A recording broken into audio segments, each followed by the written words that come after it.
This is where we ended yesterday. Oops, not here.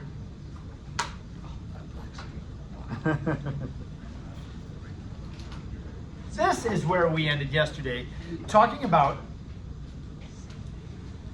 the relationship between the two possible equilibrium constants. Depending on what information you're given in a problem, whether you're given the pressures of gases or the concentrations of either gases or aqueous things, you can come up with a relationship between Kp and Kc. So Kp is the ratio of the pressures of gases, products to reactants. Kc is the ratio of concentrations of products over reactants. So there's this relationship. Sorry, the screen, it was a derivation, so it's all jumbled up, but this is really what it comes down to. And I have a couple of examples for us to do. I know a couple of you were talking about our first example at the end of the hour yesterday. So let's go there. The next two examples it has us doing is number 10 and number 11. So we'll jump over to that example document, 10 and 11.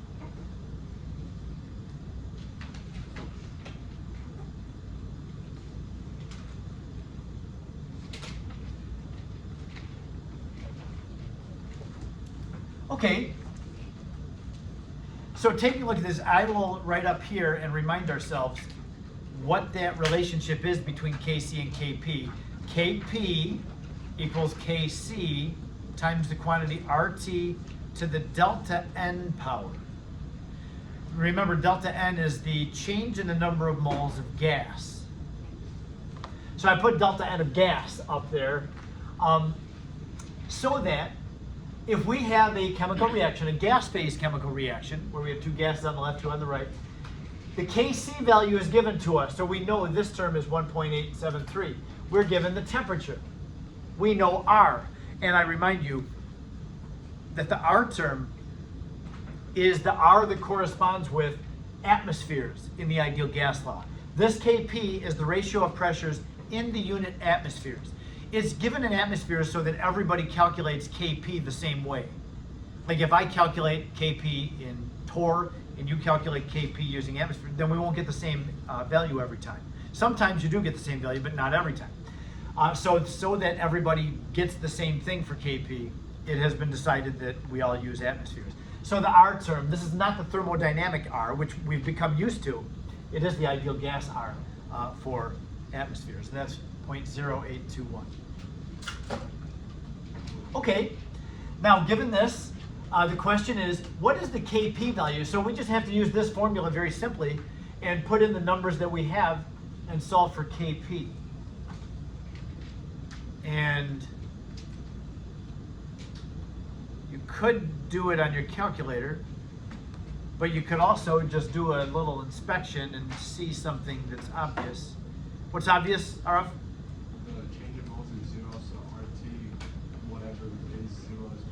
Yes, right. In this case, the case in which the same number of gas particles on the left is on the right, if we start with two particles and end with two particles, then we have 0 for our delta N.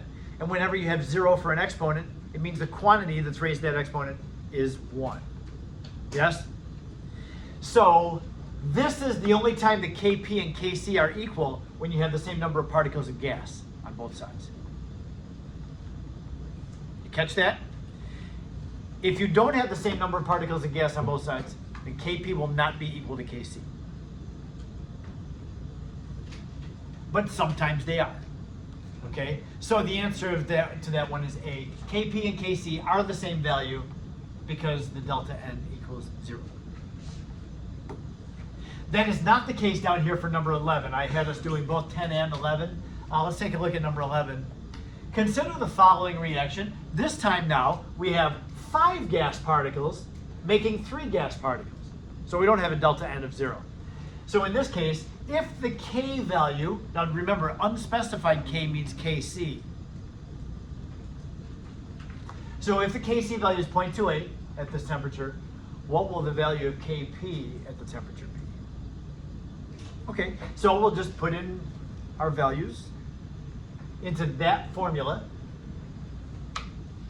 And what do you get? I'm going to leave you to this one. Do the calculation and seriously do it, because you may actually get it wrong if you're not being very careful with how you organize the calculation on this, because you do have numbers being multiplied, but then some of those numbers are raised to a power.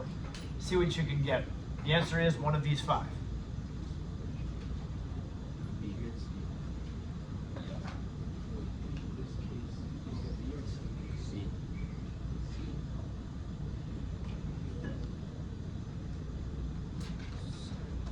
What you guys do? Oh wait, no, I see that. Just here.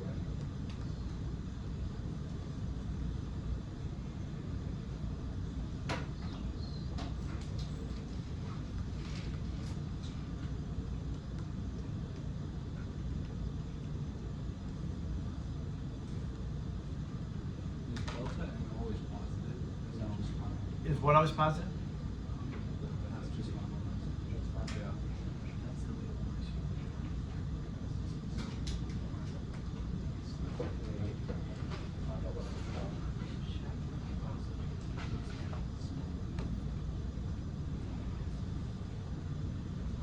Yeah. I see.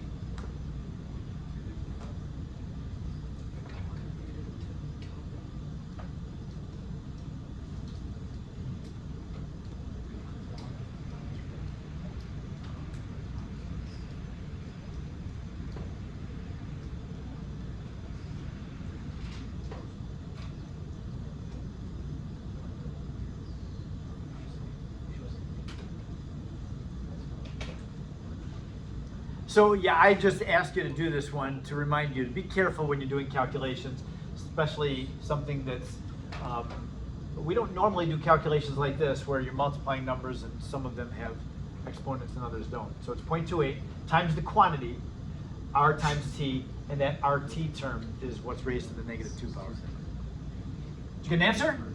Matches up with one of these? The answer is C, when you can get to. I'll pause a moment here, make sure everybody can get that.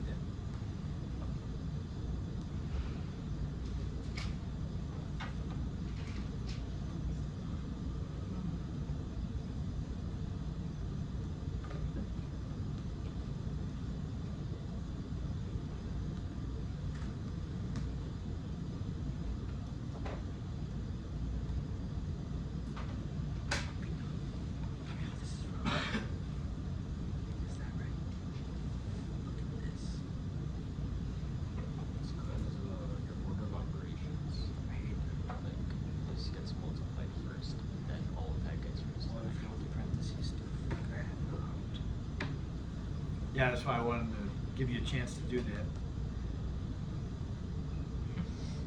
We all good on this? Anybody want to ask if they can't get it? All right, if you didn't get 3 times 10 to the negative 5th, then just park that and ask about it. Let's talk about it at the end of the hour. Okay, so we now have a couple examples seeing that relationship between Kp and Kc.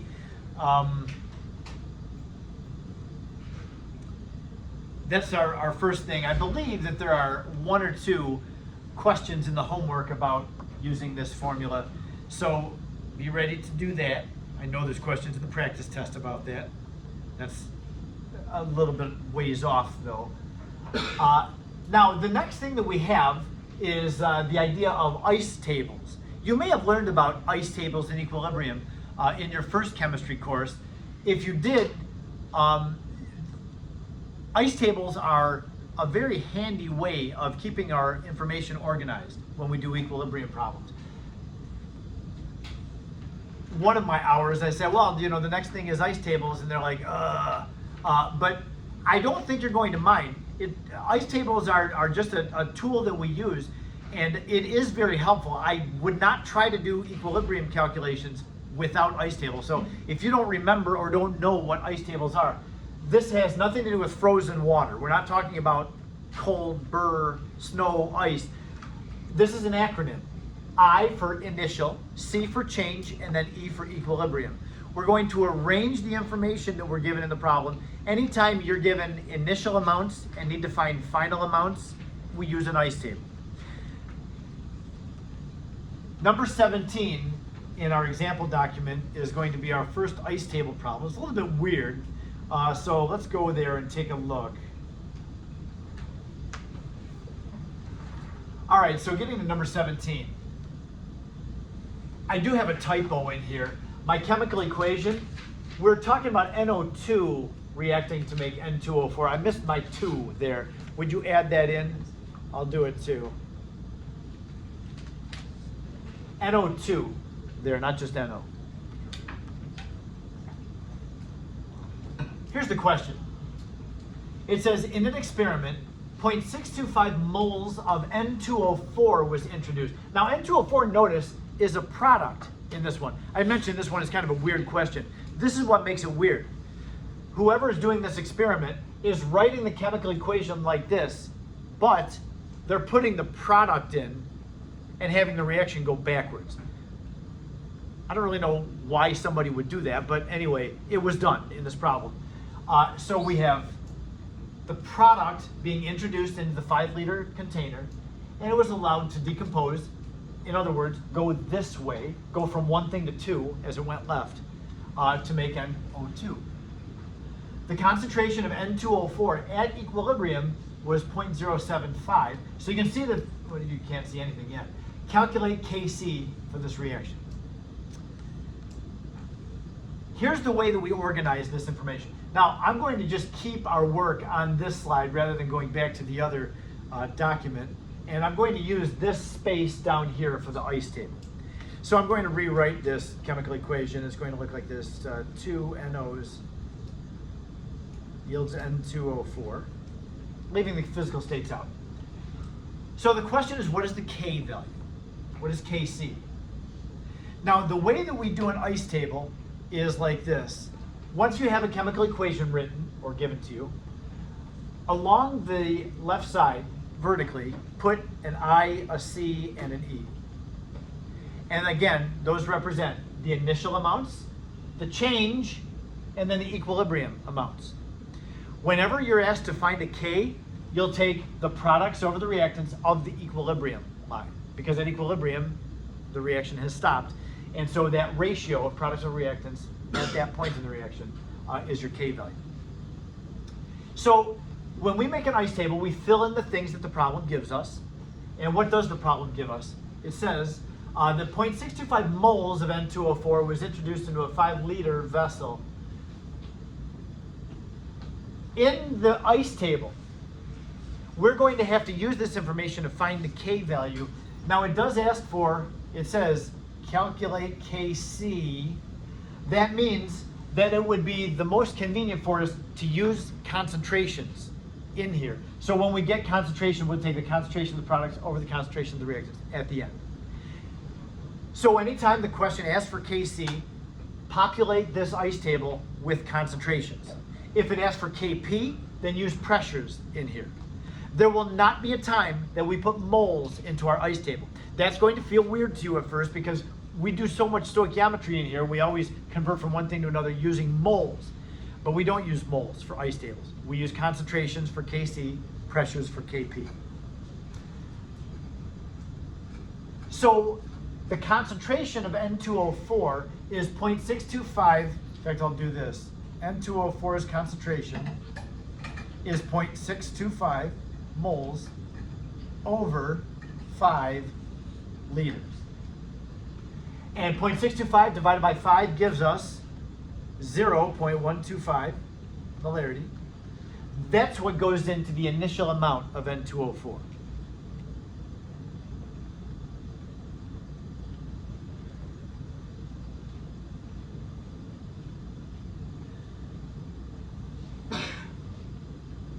That's all the information that the problem gives us. Oh, no, it's not. I'm sorry, it's not.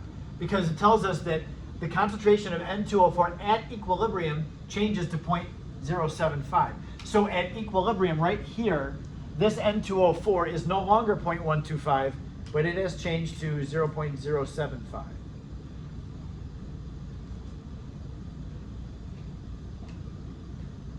I ran out of room for putting my last 0 there. I normally, with equilibrium calculations, will ignore sig figs until the very end, and then at the end we'll figure out how many sig figs we need. Because of these ice tables, you don't really need, if you have several zeros at the end, you don't have to put them in all the time. but at the end you have to account for that. Okay, now the NO2, the problem says nothing about. The only thing in time it mentions NO2 is that it's in equilibrium with N2O4, but we don't know any amounts of NO2. Nowhere does it say anything. If the problem doesn't say anything about a concentration, you can assume that it's 0. So we can assume that it told us how much N2O4 it started with, didn't say anything about NO2, so we have to assume that there was 0 of it at the beginning. You can't assume anything else about it. Now, the reaction is going to have to proceed to the left. You can't end with 0 of NO2 because it wouldn't be at equilibrium. Remember what the definition of equilibrium is. It's the point in a reaction at which the rate of the forward direction equals the rate of the reverse direction. So that means that we need some of everything present.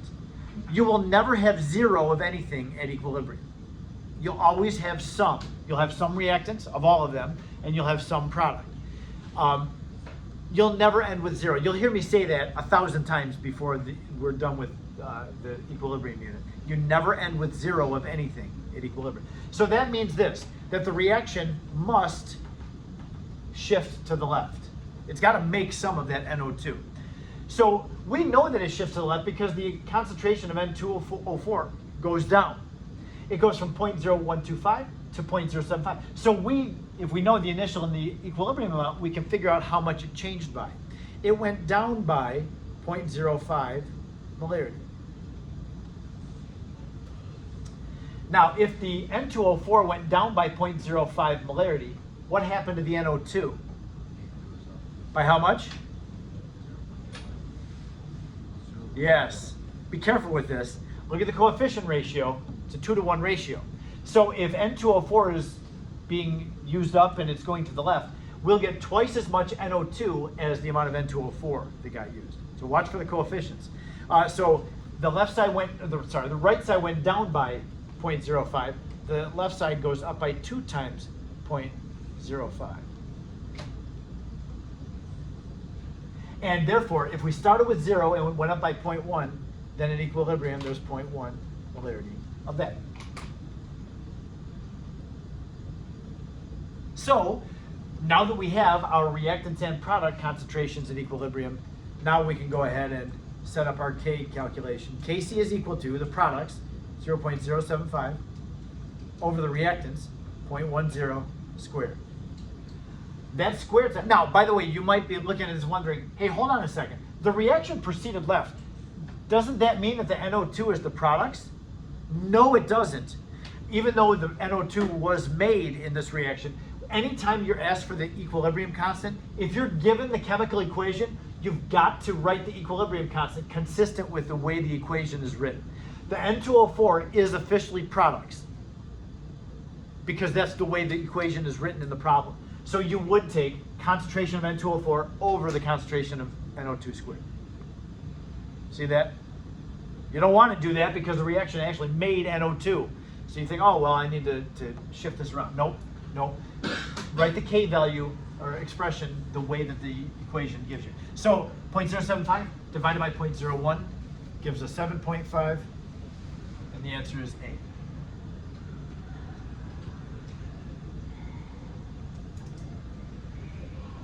So we will use ice tables frequently over these next 4 chapters. When I say frequently, if I was able to give you a quarter for every time you did an ice table, when you get that payout, it would be a good day.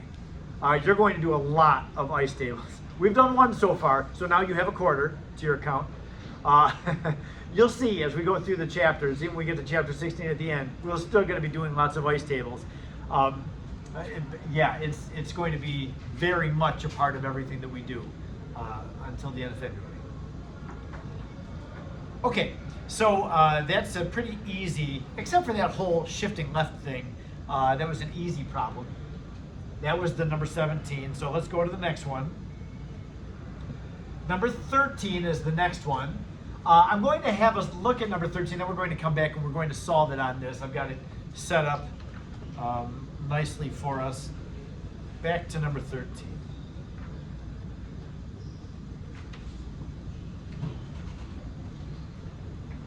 at 250 degrees, the equilibrium constant, this time Kp, so we're going to have to use atmospheres for our amounts, for the reaction below is 1.80. It says sufficient PCl5 is put into a reaction container to give an initial pressure of 2.74 atm. Calculate the pressure of PCl5 when this thing gets to equilibrium. Okay, so if you can remember that, now if you need to go back and forth from that to where we're going to do our work, go ahead and do that. But what I have here on the slide is everything that the problem gave us. It told us that we have 2.74 atmospheres of this reactant to start with. The products it didn't say anything about, so you can assume that the reaction hasn't started yet, and they're 0. And it said the Kp value at 250 degrees is 1.80. Now the whole thing is happening at 250 degrees, so we don't have to worry about the temperature. We just need to know what the equilibrium constant value is, 1.8. The question asks us, if you go back and look at it, it will say, what is the PCl5 concentration when this thing gets to equilibrium? So the question is asking for that value. That's what we're going to try to find. Nothing else is given to us. We just have that. We were given a certain pressure of the reactant. We know what the K value is, and we're asked to find this. It's not very much. We do know that the reaction is not currently at equilibrium initially. Do we agree with that? Up here on the initial line, the reaction did not start at equilibrium. We do also know that the reaction is going to shift to the right, yes? Because you can't leave something at 0 atmospheres. It's got to come to equilibrium, which means some product has to be made. So we know that the reaction is going to go that way. The reactants are going to go down, so the answer is going to be less than 2.74. It has to use up some of that as the reaction shifts to the right. And these values are going to be greater than 0. I don't know how much though, so I'm going to just have to express it in terms of a variable. And so I'm going to say the PCl5 is going to go down, so it's going to be negative, its change, but I don't know how much, so I'll just call it x. Just give it a variable name. And as PCl5 goes down, these two products will go up.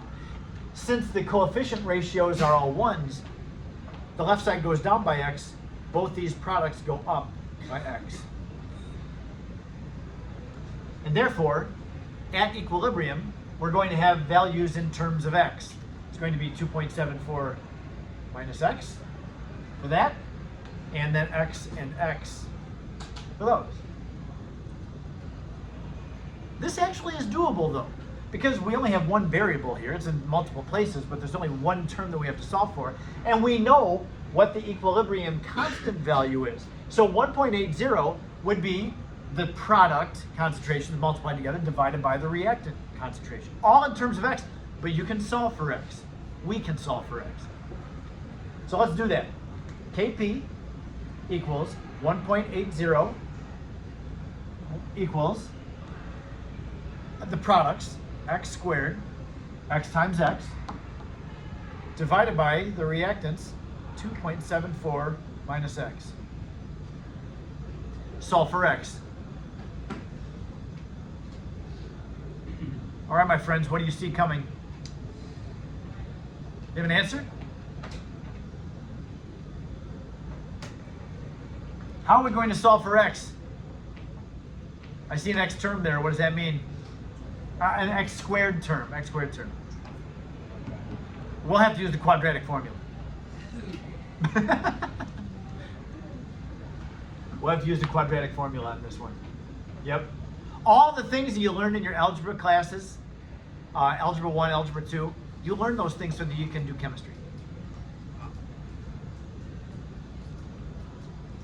Are we going to have traffic calculators on the 10? Yes, you are. Why do you ask that, Arv? Just fun. The equation fun. Your fancy calculators, those thin TI-84 CEs, who's got one? You got one? You don't have one. Can I see it? Yep. If you have one of these nice calculators, there's a button on it. It's looking for it. It's right there, third row down or fourth row down. Apps.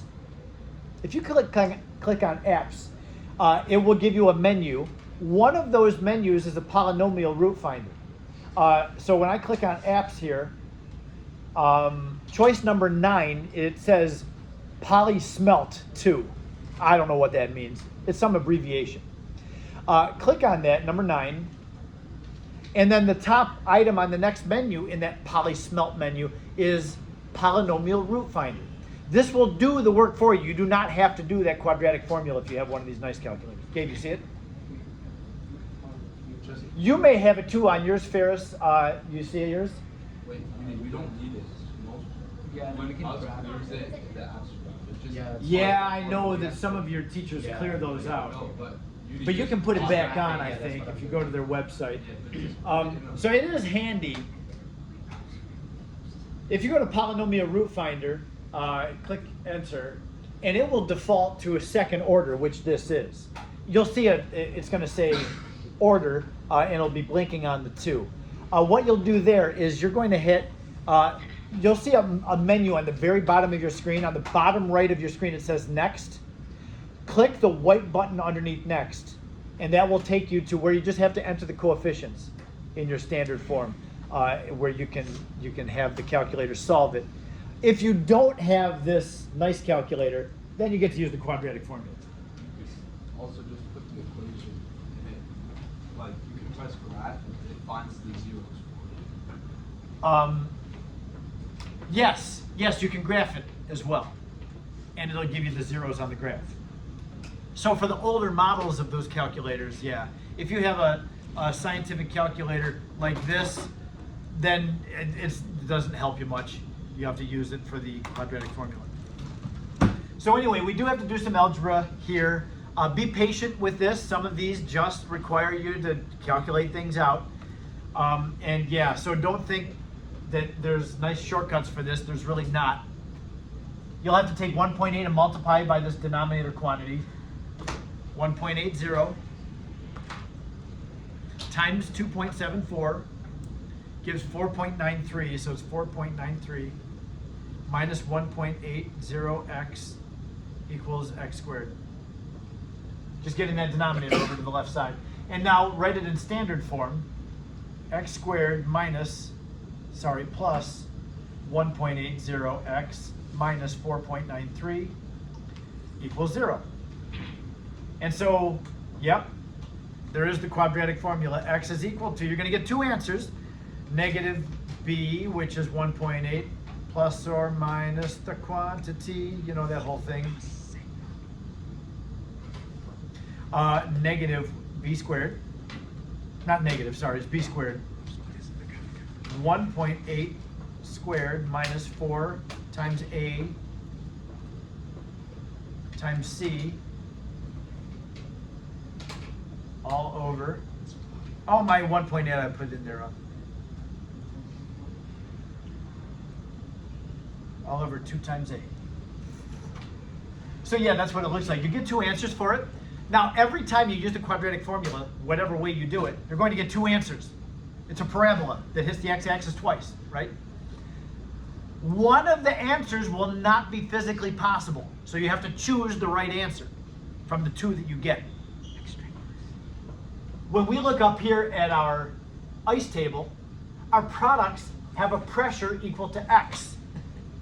If you get a root for x, solving for the quadratic, that's a negative value, you can't have it. Because you can't have a negative pressure of something. So, and if you get an x value bigger than 2.74, it can't be, because that'll give you a negative pressure of this. So one of the roots will always be bogus. Throw that one out, take the other one, that's your answer. So the answer is you get an x value of 1.5. Yes? Did you get 1.5? This is a great time to get your hands on one of those nice new calculators. A great time for it. They let you use it on the AP exam. The truth is, though, don't expect to have to use the quadratic formula on the AP exam. You won't. You won't have to. But for Moore's and Hevel's class, you might. Okay, now, I'm going to take you back. Remember the answer you got there, 1.5. And we look at this, and the question is, calculate the pressure of PCl5 after the system has reached equilibrium. We have 5 choices. What's the answer? I think it's A. D. Oh, Y. Oh, that's my bad. Just subtracting. Yes, remember we got an X value of 1.5. Sure enough, look at, this is a question off an old AP exam. Look at that first answer. They gave you, they dropped a worm right there in front of your mouth to see if you would bite the worm, like a fish. Don't take that. Remember how we find the answer to the question. We were trying to find what the final pressure of PCl5 is. You'd have to take 2.74 minus the X that you got. So be careful with that. I always will try to remember to put a box on the thing that we're trying to solve for, to remind ourselves, oh, when you get an S for X, that might not be the answer the question is asking. You have a question? Or are you just stretching it? Okay. So the answer was B on that one. 2.74 minus 1.5 is 1.24. B is the answer.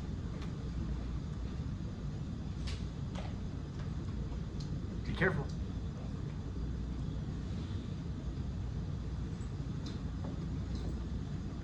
Shall we go on? You good? Okay.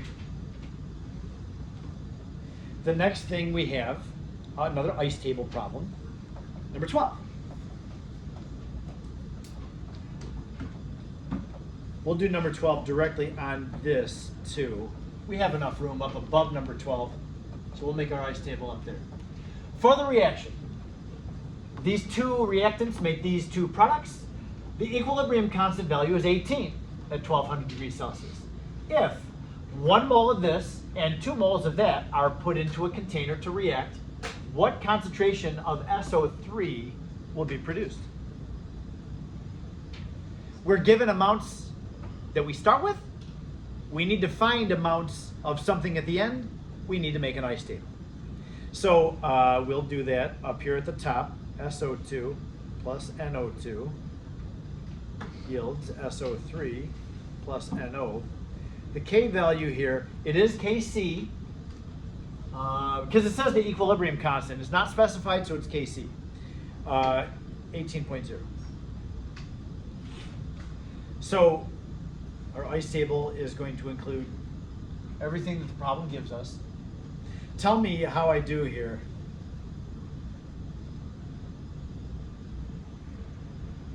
Is this how you would start your ice table? What did I do wrong? Yeah. I'm very used to doing stoichiometry where I put the number of moles under things. Don't let yourself put moles into an ice table. We have Kc, the ratio of the concentrations, so your ice table should have all concentrations in it. Okay, so that means 1 mole in a 20-liter container, the molarity would be 1 divided by 20, or 0.05. And then 2 moles of NO2 in that 20-liter container would be 0.1 molarity. There are our 2 initial concentrations. We can see with 0 product at the beginning, the reaction must shift to the right. In fact, it's got to shift to the right enough so that we end up with more product than reactant. Look at the K value. It's bigger than 1. So we know the reaction is going to go to the right. The question is, what is the equilibrium concentration of SO3? So this time, we're going to solve for X, and X will be our answer. The left side goes down by X. The right side goes up by X. Because we don't know how much it changes. We don't know any amounts of anything at equilibrium. So that at equilibrium we have 0.05 minus X for our first reactant, 0.10 minus X for our second reactant, X and X for our 2 products.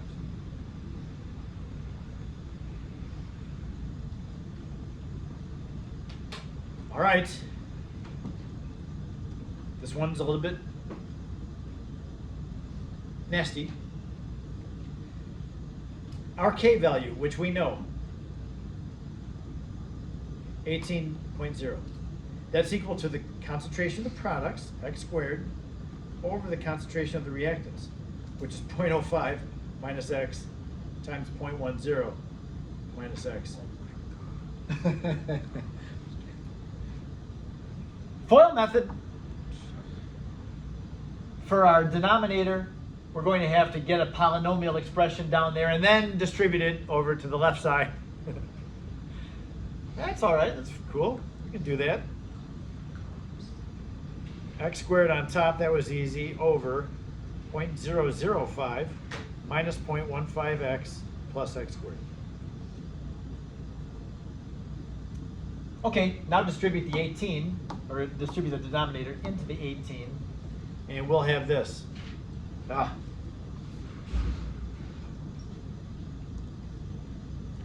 it's going to be 18 times 0.005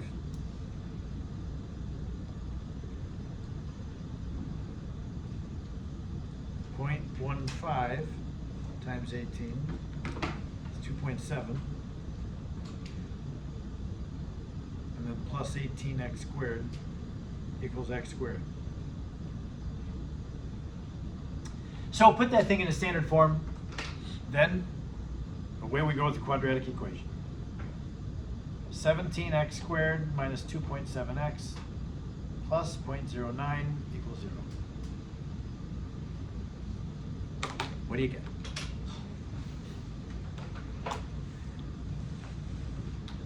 I'll let you calculate that.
I'm putting in the graph here.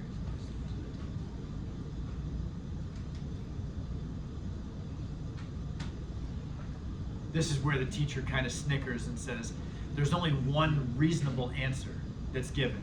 You really don't even have to do any math on this. As soon as you make your ice table, you can find the right answer. Now, I kind of say that in jest because we normally don't inspect all the answer choices to see if there's only one possible answer. But when we look at our ice table, we can see that there's only one reasonable answer. Four of the answers are impossible, and one is possible. So it's got to be the right answer.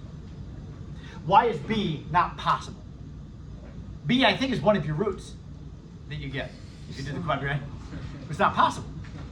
Because 0.05 minus 0.11 gives you a negative concentration. And all the rest of these are bigger than 0.05. So the only one that's not bigger than 0.05 is A. That has to be the right answer. Because when you subtract 0.05 minus the x value, you get that. Wow. Don't lose that. Wow. Were we able to get A for that one mathematically? Because then you won't get very many questions like this where there's only one reasonable answer. I have one more for you today. We good with that one? We move on? If any of these you can't get the right answer for, just hang on to them and we'll talk about it after. I don't need another 13 minutes to do this last one, so we're almost done. Okay, that was our SO2 and NO2 problem. Here's our last one. We'll just do this right here, because this is not on the examples. At a particular temperature, the K value for this reaction is 3.75. Same reaction, in fact, as the last one. All ones for coefficients. This is nice. It says if all four gases had initial concentrations of 0.8 molarity, what would be the equilibrium concentrations of all gases?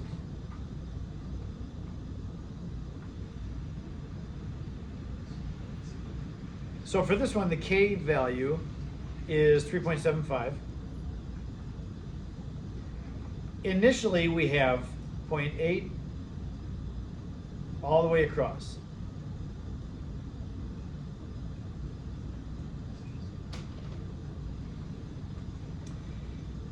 Does the reaction start at equilibrium? We have reactants and products both. Is it at equilibrium? Nope. Even though we have reactants and products, does not necessarily mean it's at equilibrium. How do you know it's not at equilibrium? The ratio of products over reactants is not 3.75 with these initial values. So it's not at equilibrium. By the way, I'll mention this term a lot. I had mentioned the term back in chapter 17, but it's been a while. Q, the Q value. The Q represents the ratio of products over reactants any point in the reaction, not necessarily at equilibrium. So in this case, Q would be 1. Products divided by reactants equals 1. If Q is less than K, the reaction spontaneously will shift right. If Q is greater than K, the reaction spontaneously shifts to the left. So in this case, Q is less than K. Q is 1 here, K is 3 point something. So we know that the reaction must shift that way because Q is less than K.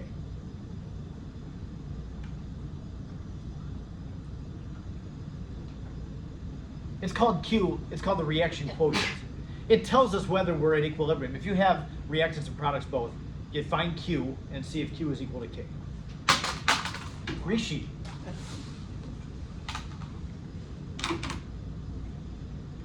Okay, so if we know the reaction shift to the right, what's it asking? It's asking for everything. Give the two products and the two, sorry, I circled the reactants first. Give the two reactants and the two products at the end. So we're gonna have 4 answers. Okay, we know that it shifts to the right, so the left side goes down by something. We'll call it X. The right side goes up by something. That same something, because all the coefficients are 1. So at equilibrium, our two reactants are 0.8 minus X, and our two products are 0.8 plus X. Solve for X.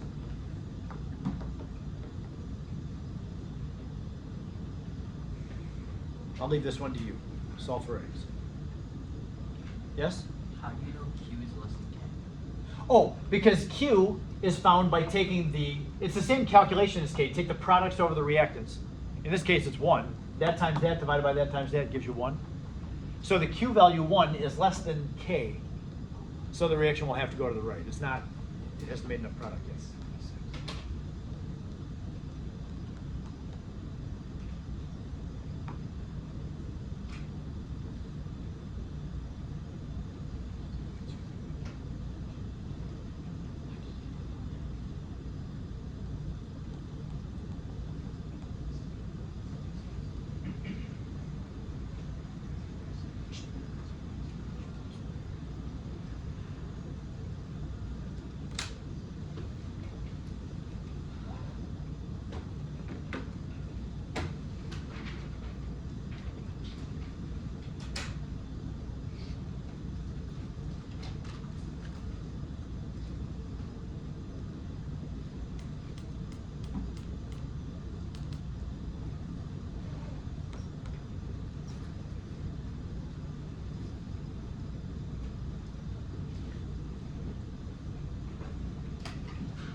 I will mention, take advantage of any mathematical shortcut that a problem will offer.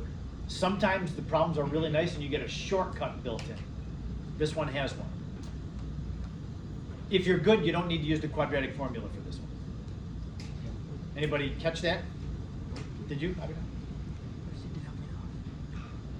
Did you, Rishi? Did you, Gabe? Catch the shortcut?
Abhinav, how do you take this expression and trim it down? Look up here.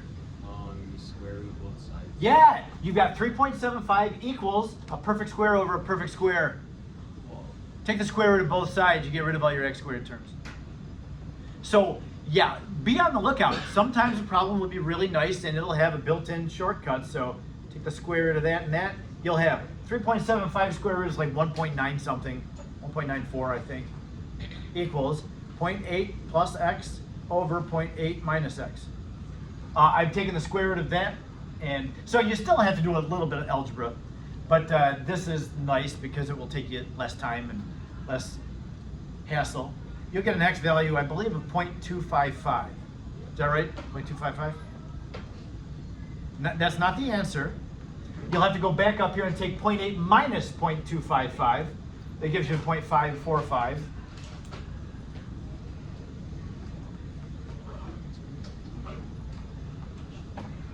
And this side will be 1.055 molarity, 1.055.